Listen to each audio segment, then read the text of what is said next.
हमारे पुरखों को नमन, भाई जगदीश पांडोर को नमन, हमारे साथी हाजी सलीम को नमन, और इस देश के अलग अलग हिस्सों से, अलग अलग समाज से जो साथी इस भील प्रदेश की धरती पर पहुंचे हैं, भील प्रदेश की इस राजधानी में पहुंचे हैं, आप सभी को जय भीम, हुल जोहार, इंकलाब जिंदाबाद, जय जोहर का नारा है। अरे जय जोहर का नारा है। तो कैसा लग रहा है संसद पहुंच करके? मजा आया? विधानसभा में कैसा लग रहा है? मजा आया? ये चीज याद रखनी है साथियों, जब आज हम लोग यहां मानगढ़ की धरती पर पहुंचे हैं, तब आपको बता दें कि एक मंत्री जो कुछ समय पहले हमारा डीएनए चेक कर रहा था, आज वो विधानसभा के भीतर माफी मांग रहा है। आज उसने माफी मांगी है और कहा है कि मैं अपने आदिवासी भाइयों से माफी मांगता हूं, खेद जताता हूं कि अगर उन्हें बुरा लगा हो तो मंत्री जी हम बता देते हैं कि माफी से काम नहीं चलेगा, इस्तीफा चाहिए, इस्तीफा चाहिए। और जब तक आप इस्तीफा नहीं देते हैं और आप जिस पार्टी से बिलोंग करते हैं, जिस पार्टी ने आपको मंत्री पद दिया हुआ है, जब तक वो आपसे आपकी सदस्यता नहीं ले लेती है, तब तक हमारी लड़ाई जारी है साथियों। जब हम लोग यहाँ पर बैठे हैं, हमारे दो साथी भील प्रदेश की टी शर्ट पहन करके विधानसभा में आपकी आवाज को मजबूती से बुलंद कर रहे हैं, यहाँ से उन साथियों को हम सब हुल जोहर करते हैं, इंकलाब जिंदाबाद पेश करते हैं। साथियों, ये जो लड़ाई हमने छेड़ी है, ये कोई छोटी लड़ाई नहीं है। कुछ मंत्री, एक जनजाति मंत्री हैं, वो कह रहे थे कि ऐसा नहीं हो सकता है। ऐसे बहुत से लोग थे, जब अंग्रेजों की हुकूमत थी तब भी ये वही लोग थे जो अंग्रेजों के यहाँ माफीनामा लिखते थे, उनसे जो है वजीफा लेते थे, उनसे पैसे लेकर के दलाली करते। तब इन्होंने कहा था कि अंग्रेजों से आजादी नहीं मिल सकती है, लेकिन हमारे लोगों ने बताया कि अंग्रेजों से आजादी मिल सकती है और उसी तरीके से भील प्रदेश भी मिलकर के रहेगा। ये बात यहां से इसलिए कहना जरूरी है कि मांग कोई आज की और कल की नहीं है। हमारी मांग पिछले हजारों सालों से जो टेरिटरी बनी हुई थी, पिछले हजारों सालों से जो हमारी व्यवस्था बनी हुई थी, उस व्यवस्था को फिर से कायम करने की मांग है साथियों। हम लोग सिर्फ भील प्रदेश में रुकने वाले नहीं हैं। अभी गोंडवाना बाकी है, अभी दंडकारण्य बाकी है, और पूरे देश में जहां जहां आदिवासी इलाके हैं, उन आदिवासी राज्यों को फिर से बनाने की पूरी लड़ाई बाकी है। ये तो अभी शुरुआत है।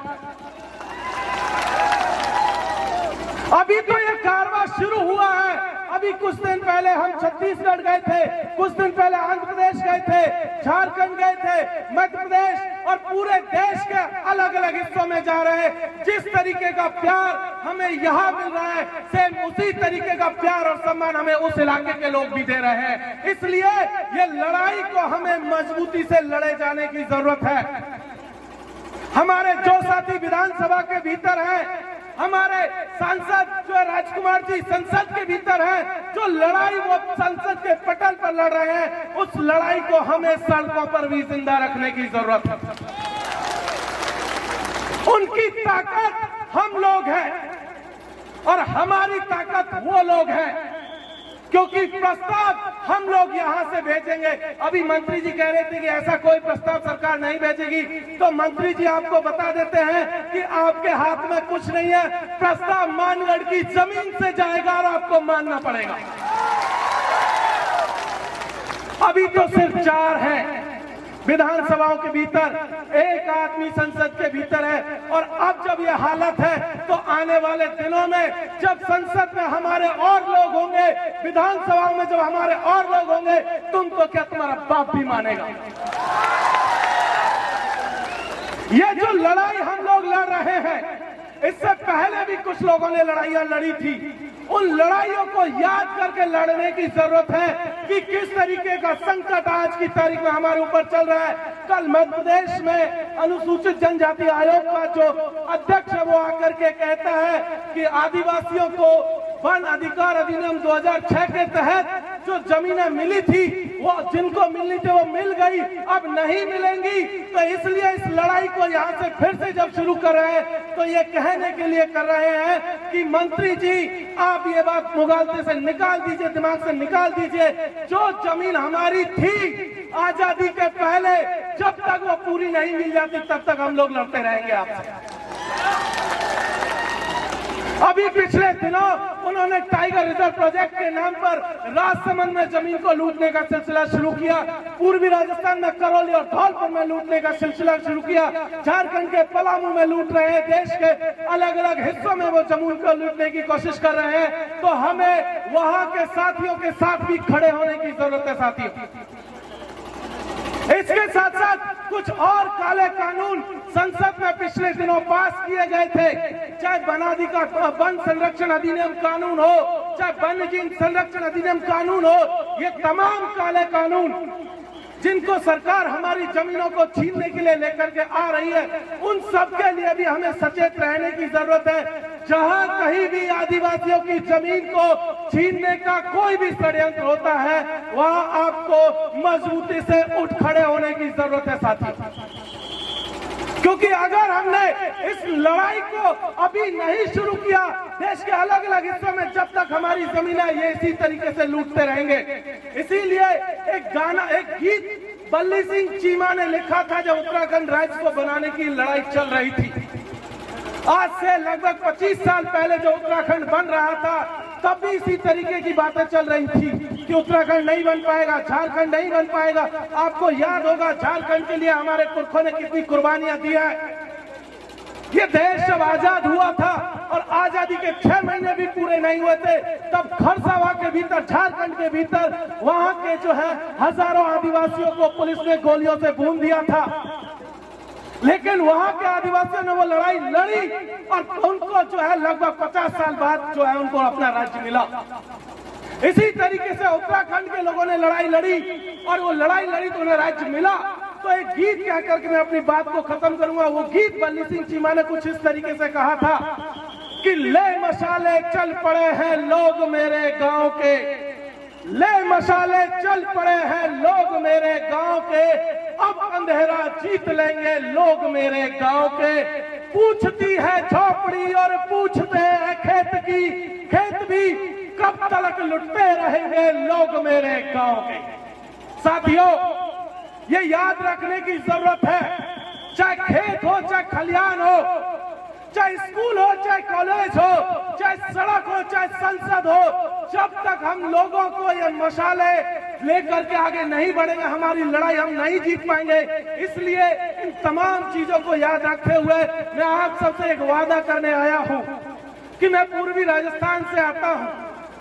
पूर्वी राजस्थान के लोग आपको टकटकी लगा करके देख रहे हैं कि भील प्रदेश का कारवा जब मानगढ़ से जयपुर जाएगा, भील प्रदेश का कारवा जब मानगढ़ से दिल्ली जाएगा, तो वो लोग भी आपके साथ में आएंगे। पूरा का पूरा पूर्वी राजस्थान आपके साथ आएगा, पूरा का पूरा मीणा समाज आपके साथ आएगा। यही बात कहकर मैं अपनी बात को खत्म करता हूँ। बहुत बहुत शुक्रिया। जय जोहर का नारा है। आवाज दो, आवाज दो। बहुत बहुत धन्यवाद। बीच बीच में ऐसी ऊर्जा आप दिखाते रहे ताकि हमको लगेगा कि आप थके नहीं हैं। अभी और भी हमारे पास अच्छे अच्छे वक्ता आएंगे। अब मैं आगे की कड़ी में डंगरपुर से माया कलासुआ जी को बुलाना चाहूंगा कि आप आए और अपना उद्बोधन 2 मिनट में समाप्त करें। मैं विनम्र निवेदन है वक्तागणों से, क्योंकि बहुत सारे वक्ता अगर हम सबको मौका नहीं दे पाएंगे तो थोड़ा ठीक नहीं रहेगा। क्योंकि आज महाराष्ट्र, गुजरात, मध्य प्रदेश, राजस्थान इसके अलावा भी अन्य स्टेट से लोग आए हैं, तो सबका प्रतिनिधित्व देना भी जरूरी है।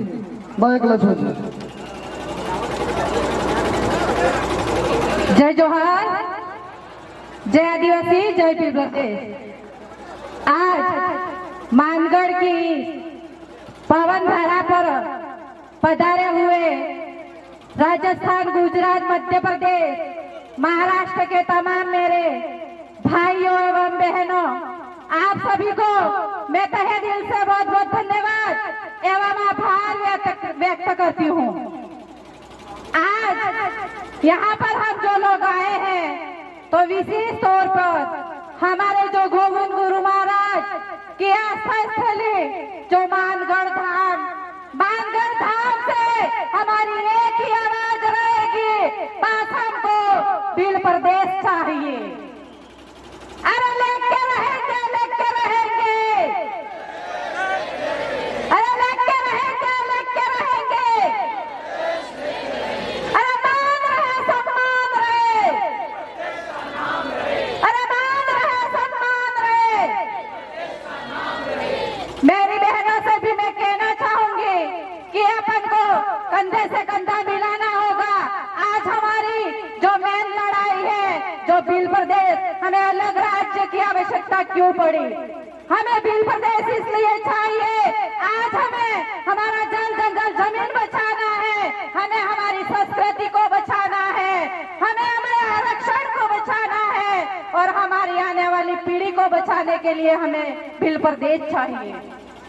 तो मेरे भाइयों, आज यहाँ मानगढ़ की धरा से यहाँ से आह्वान करके जाइए, चाहे केंद्र सरकार हो, चाहे राज्य की सरकार हो, हमें कोई फर्क नहीं पड़ता है, हमें तो बस भील प्रदेश चाहिए।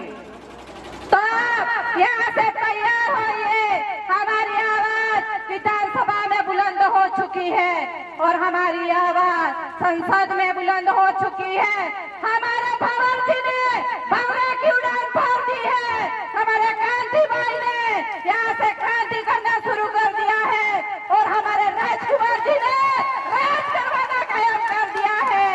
इसलिए अपन सभी को तटस्थ होना पड़ेगा, संगठित होना पड़ेगा, मजबूत होना पड़ेगा और हमारा भील प्रदेश जो है, इस भील प्रदेश की लड़ाई में हमें सबको कंधे से कंधा मिलाना पड़ेगा। और हम इस धारा से मैं हमारे भाई जगदीश भंडारे और हमारे साथ जो भाई सलीम भाई है, उनको भी जोहार नमन करना चाहती हूँ कि हमारे दोनों ये बिरले हमारे बीच में नहीं रहे और हमारे जो मानगढ़ पे 1913 में हमारे पुरखों ने जो जान गंवाई थी, उन पुरखों को मैं इन धारा से नमन करना चाहती हूँ। तो यहाँ से आज मैं इस धारा से मैं भी एक प्रण लेके जाती हूँ, जब तक जिंदा रहूंगी तब तक भील प्रदेश के लिए लड़ाई लड़ती रहूंगी। और मेरे बहनों को यह संदेश देना चाहती हूँ कि जब तक भील प्रदेश नहीं बनता है, तब तक आप भी भील प्रदेश के लिए आगे आइए और भील प्रदेश के लिए घर बार छोड़ के निकल जाइए। अपना अलग राज्य बनेगा, अपना समस्या का समाधान होगा। वही कह के मेरे शब्दों को यही विराम देती हूँ। आप सभी यहाँ पे आए, आपको इस धरती से जोहार नमन करती हूँ। बहुत बहुत धन्यवाद। जोहार, एक बार नारा लगा दीजिए। अरे जय जोहार का नारा है, अरे जय जोहार का नारा है। अरे अभी तो ये अंग्रेज है, अरे अभी तो ये अंग्रेज है। जोहार, धन्यवाद। बहुत बहुत धन्यवाद। आपने नारी शक्ति की एक अनूठी पहल पेश करी। अब मैं आगे की कड़ी में गुजरात भरूच से विपुल भाई चौधरी जी को बुलाना चाहूंगा कि आप आए और अपना वक्तव्य प्रदान करें। विपुल भाई चौधरी अगर यहाँ पर नहीं हो, आगे के लिए मध्य प्रदेश के कमलेश्वर डोडियार जी विधायक से लाना, आप तैयार रहें। विपुल भाई चौधरी। जोहार साथियों, आज हम पुरखों की शहादत भूमि पे आए हैं और पुरखों ने जो लड़ाई लड़ी थी पहले, वो लड़ाई की शुरुआत करने जा रहे हैं। भारत के बंधारण में संविधान में भील प्रदेश या कोई भी प्रदेश के लिए प्रावधान किया गया है, फिर भी हमें क्यों नहीं मिलता? झारखंड, छत्तीसगढ़ और बाकी सब राज्य, उत्तराखंड, ये सब अलग हो सकते हैं, तो हमारा भील प्रदेश क्यों नहीं मुक्त हो सकता? क्योंकि इसके लिए एक विचारधारा चाहिए। और पहले जो हमारे पुरखों ने लड़ाई लड़ी थी, शायद विचारधारा की कमी होगी, लेकिन आज हमारे पास एक विचारधारा है, और वो विचारधारा आदिवासी विचारधारा है। और इस आदिवासी विचारधारा को हम गांव-गांव, शहर-शहर लेके जाएंगे, और लेके जाने की जिम्मेदारी मैं खुद लेता हूँ। मैं लेके जाऊंगा और भील प्रदेश मुक्त करके रहूंगा, ये मेरी जिम्मेदारी है। और भील प्रदेश मुक्त करने के लिए हम युवा दल, ये हमारे इस भील प्रदेश मुक्त करने के लिए हम एक सोल्जर